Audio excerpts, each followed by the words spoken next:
السلام علیکم، میرا نام محمد عقیل احمد ہے اور جو میں نے سلسلہ شروع کیا ہوا ہے عرب کی تاریخ، قبیلوں اور اقسام کے حوالے سے، یہ اس کا 83 حصہ ہے۔ مدنی زندگی کو 3 مرحلوں میں تقسیم کیا تھا اور یہ تیسرا مرحلہ جاری ہے۔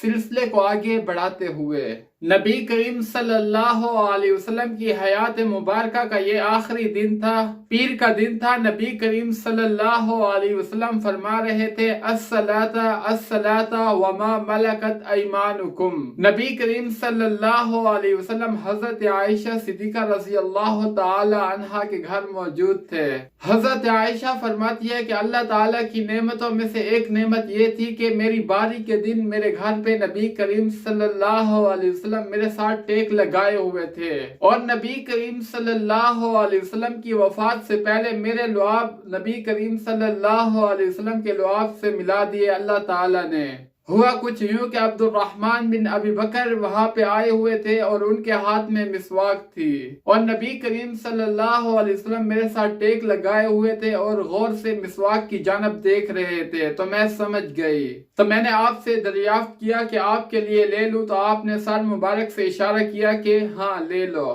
تو میں نے وہ مسواک لے لی اور آپ صلی اللہ علیہ وسلم کو دی، لیکن وہ کڑی تھی، یعنی سخت تھی۔ تو میں نے آپ سے فرمایا کیا میں آپ کے لیے نرم کر دوں؟ تو آپ نے سر مبارک ہلایا اور فرمایا ہاں۔ تو اس کے بعد میں نے نرم کی اور آپ صلی اللہ علیہ وسلم کو دی، اور آپ نے اچھے طریقے سے مسواک کی۔ اس وقت آپ صلی اللہ علیہ وسلم کے پاس ایک پانی کا برتن موجود تھا جس میں آپ اپنے ہاتھ مبارک ڈال کے اپنے چہرے پہ پانی ڈال رہے تھے، اور آپ صلی اللہ علیہ وسلم فرما رہے تھے لا الہ الا اللہ، اللہ تعالیٰ کے علاوہ کوئی عبادت کے لائق نہیں، موت کے لیے سختیاں ہیں۔ اور اس کے بعد نبی کریم صلی اللہ علیہ وسلم نے اپنی انگلی اوپر کی اور چھت کی جانب دیکھ رہے تھے، اور آپ صلی اللہ علیہ وسلم کے ہونٹ مبارک ہل رہے تھے۔ حضرت عائشہ فرماتی ہے کہ میں نے اپنے کان قریب کیے سننے کے لیے، تو آپ صلی اللہ علیہ وسلم فرما رہے تھے ان انبیاء، صدیقین، شہداء اور صالحین جن پر تو نے انعام کیا، انہیں انعامات سے نوازا، مجھے بخش دے،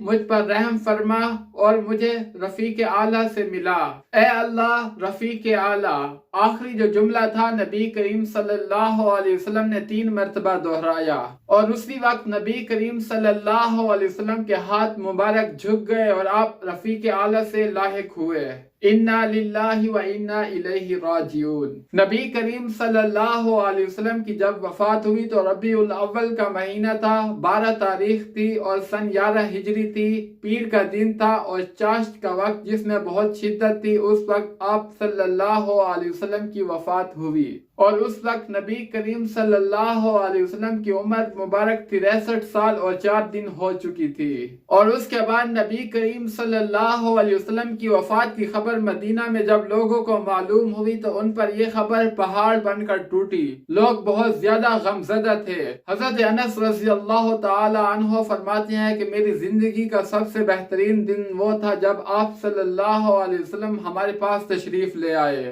اور میری زندگی کا سب سے کبھی اور تاریخ دن یہ ہے کہ جس میں آپ صلی اللہ علیہ وسلم نے وفات پائی۔ حضرت فاطمہ رضی اللہ تعالی عنہا غم کی وجہ سے فرما رہی تھی ہائے ابا جان جس نے اپنے پروردگار کی پکار پر لبیک کہا، ہائے ابا جان آپ کا ٹھکانہ جنت الفردوس ہے، ہائے ابا جان ہم آپ کی وفات کی خبر حضرت جبرائیل علیہ السلام کو دیتے ہیں۔ جب یہ خبر حضرت عمر رضی اللہ تعالی عنہ تک پہنچی تو وہ ہوش کھو بیٹھے اور کھڑے ہو گئے تلوار لے کر کے۔ کچھ لوگ منافقین جو ہیں وہ کہتے ہیں کہ نبی کریم صلی اللہ علیہ وسلم وفات پا چکے ہیں، فرما رہے تھے کہ ایسا نہیں ہے، حضور صلی اللہ علیہ وسلم اللہ تعالیٰ سے ملاقات کرنے کے لیے گئے ہیں، واپس آ جائیں گے۔ جس طرح کہ موسیٰ بن عمران علیہ السلام اللہ تعالیٰ کے پاس گئے تھے 40 راتوں کے لیے، حالانکہ لوگ پیچھے سے کہہ رہے تھے کہ ان کی وفات ہو چکی ہے، لیکن اللہ تعالیٰ سے ملاقات کر کے وہ واپس تشریف لائے تھے۔ اگر کوئی نبی کریم صلی اللہ علیہ وسلم کی وفات کے بارے میں بات کرے گا تو میں اس کو قتل کر دوں گا، اور ان کے ہاتھ پاؤں کاٹ ڈالوں گا جو یہ سمجھتے ہیں کہ نبی کریم صلی اللہ علیہ وسلم وفات پا چکے ہیں۔ اور حضرت ابو بکر صدیق رضی اللہ تعالی عنہ اپنے گھر سے تشریف لے آئے، گھوڑے پر سوار تھے اور لوگوں کو نظر انداز کرتے ہوئے سیدھا مسجد نبوی میں داخل ہوئے اور حضرت عائشہ صدیقہ رضی اللہ تعالی عنہا کے مکان میں داخل ہوئے، اور داخل ہوتے ہی نبی کریم صلی اللہ علیہ وسلم کی طرف قصد کیا۔ اس وقت آپ صلی اللہ علیہ وسلم دھاری دھار یمنی چادر میں لپیٹے ہوئے تھے، تو حضرت ابوبکر رضی اللہ تعالی عنہ چہرے انور سے چادر ہٹائی اور بوسہ دیا اور رو پڑے اور فرمایا اللہ تعالیٰ آپ پر دو موتیں جمع نہیں کریں گے، جو موت آپ کے لیے تھی وہ واقعہ ہو چکی ہے۔ اور اس کے بعد حضرت ابوبکر صدیق رضی اللہ تعالی عنہ مسجد نبوی میں تشریف لے گئے، اور اس وقت حضرت عمر رضی اللہ تعالی عنہ لوگوں سے وہی بات کر رہے تھے جو ابھی گزر چکے ہیں۔ تو حضرت ابوبکر رضی اللہ تعالی عنہ نے حضرت عمر سے کہا عمر بیٹھ جاؤ، تو انہوں نے بیٹھنے سے انکار کر دیا۔ تو لوگ جو ہیں اپنی توجہ حضرت عمر سے ہٹا کر حضرت ابوبکر صدیق رضی اللہ تعالی عنہ کی طرف کر دی، اور حضرت ابوبکر رضی اللہ تعالی عنہ نے فرمایا کہ جو نبی کریم صلی اللہ علیہ وسلم کی عبادت کرتا تھا وہ جان لے کہ محمد پر موت واقعہ ہو چکی ہے، اور جو اللہ تعالیٰ کی عبادت کرتا تھا وہ جان لے کہ اللہ تعالیٰ ہمیشہ زندہ رہنے والا ہے اور اس پر کبھی موت واقعہ نہیں ہوگی۔ اور اللہ تعالیٰ کا ارشاد سنایا کہ محمد جو وہ رسول تھے، اور اس سے پہلے بھی اللہ تعالیٰ نے بہت سے رسول بھیجے، اگر ان پر موت واقعہ ہوئی اور ان میں سے قتل کر دیے جائیں گے تو کیا تم اپنی ایڑیوں کے بل پیچھے پلٹ جاؤ گے؟ اگر تم میں سے کوئی پیچھے پلٹ جائے گا ایڑیوں کے بل تو جان لے کہ اللہ تعالیٰ کو ہرگز وہ نقصان نہیں پہنچا سکتا، اور ان قریب اللہ تعالیٰ شکر کرنے والوں کو بدلہ دے گا، اس کا اجر دے گا۔ جب لوگوں نے حضرت ابوبکر صدیق رضی اللہ تعالی عنہ کا یہ خطاب سنا تو ان کو یقین آ گیا۔ حضرت ابن عباس رضی اللہ تعالی عنہ فرماتے ہیں کہ ہم نے یہ آیت جانی ہی نہیں، ایسے لگ رہا تھا کیونکہ لوگ غم کی شدت کی وجہ سے بھول چکے تھے۔ جب حضرت ابوبکر رضی اللہ تعالی عنہ نے یہ آیت تلاوت کی تو لوگ جو ہے انہوں نے اخذ کی اور سب لوگ یہی تلاوت کر رہے تھے۔ حضرت سعید بن مسیب رضی اللہ تعالی عنہ فرماتے ہیں کہ حضرت عمر رضی اللہ تعالی عنہ نے فرمایا جب میں نے یہ آیت حضرت ابوبکر صدیق رضی اللہ تعالی عنہ سے سنی تو مجھے یقین آیا اور میں انتہائی متحیر اور دہشت زدہ ہو گیا، یہاں تک کہ میرے پاؤں نے میرے جسم کا وزن اٹھانا بھی چھوڑ دیا تھا، اور جب مجھے یقین ہو چکا تو اس کے بعد میں دھڑم سے نیچے گر گیا، کیونکہ میں جان چکا تھا کہ واقعی نبی کریم صلی اللہ علیہ وسلم کی وفات ہو چکی ہے۔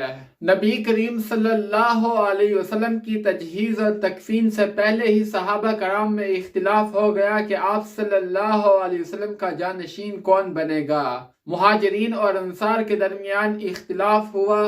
ایک دوسرے پر تردید اور تنقید کی گئی۔ بہرحال صحابہ کرام کا اتفاق حضرت ابوبکر صدیق رضی اللہ تعالی عنہ کی خلافت پر ہو گیا۔ دوشنبہ یعنی پیر کا دن جو باقی ماندہ دن تھا وہ اسی اختلاف میں گزر گیا۔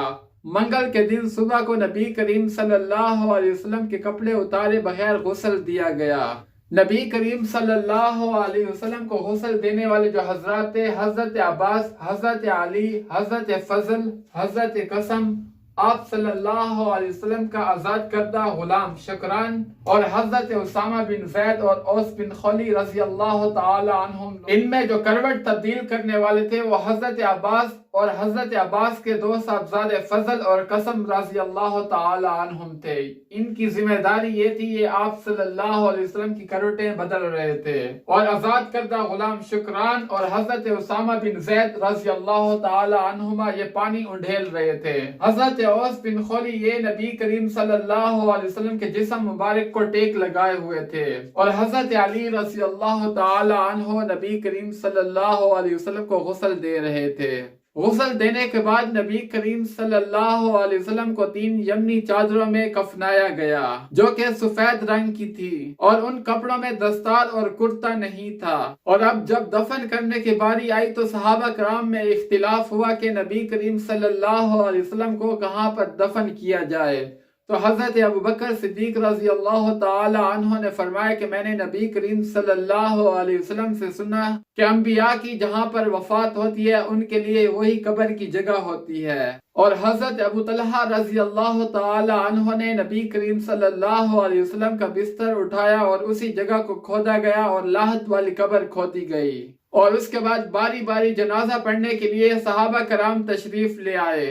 سب سے پہلے آپ کے خاندان والے بنو ہاشم والوں نے نماز جنازہ پڑھا، کوئی امام نہیں تھا اور 10 لوگ باری باری آ کر نماز جنازہ ادا کرتے رہے، اور اس کے بعد مہاجرین کے بعد پھر انصار۔ مردوں نے جب نماز جنازہ ادا کر دیا تو اس کے بعد خواتین نے اور اس کے بعد بچوں نے، اسی طرح سب نے باری باری نماز جنازہ ادا کیا اور منگل کا پورا دن رات تک نماز جنازہ پڑھتے رہے، یہاں تک کہ بدھ کی رات ہو گئی، اور بدھ کی رات نبی کریم صلی اللہ علیہ وسلم کے جسم اطہر مبارک کو سپرد خاک کر دیا گیا۔ حضرت عائشہ صدیقہ رضی اللہ تعالی عنہا فرماتی ہیں کہ ہمیں معلوم نہیں تھا کہ آپ صلی اللہ علیہ وسلم کو کس وقت دفن کیا گیا، اور مجھے ایسے معلوم ہوا کہ بدھ کی رات کے درمیانی حصے میں ہم نے پھاڑوں کی آواز سنی، یعنی جو قبر کھودنے کے آزار تھے ان کی آواز سنی، اور یہ تھا مختصر طور پر تذکرہ نبی کریم صلی اللہ علیہ وسلم کی پیدائش سے پہلے سے لے کر وفات تک کا۔ یہ ایک میری چھوٹی سی کاوش تھی، دعا ہے کہ اللہ تعالیٰ اس کو قبول فرمائے، اور اس میں جو کمی کوتاہی جو غلطیاں ہوئی ہیں اللہ تعالیٰ سے دعا ہے کہ وہ ان کو معاف فرما دے۔ اور اس کے علاوہ مختلف موضوعات پر میری ویڈیو جو ہے وہ یوٹیوب پر انشاءاللہ جاری رہیں گی۔ آپ لوگوں سے ریکویسٹ ہے میرے چینل کو لائک کریں، سبسکرائب کریں، شیئر کریں، کامنٹس میں اپنی رائے کا اظہار کیا کریں۔ تب تک کے لیے اللہ نگہبان، اللہ حافظ، السلام علیکم ورحمۃ اللہ۔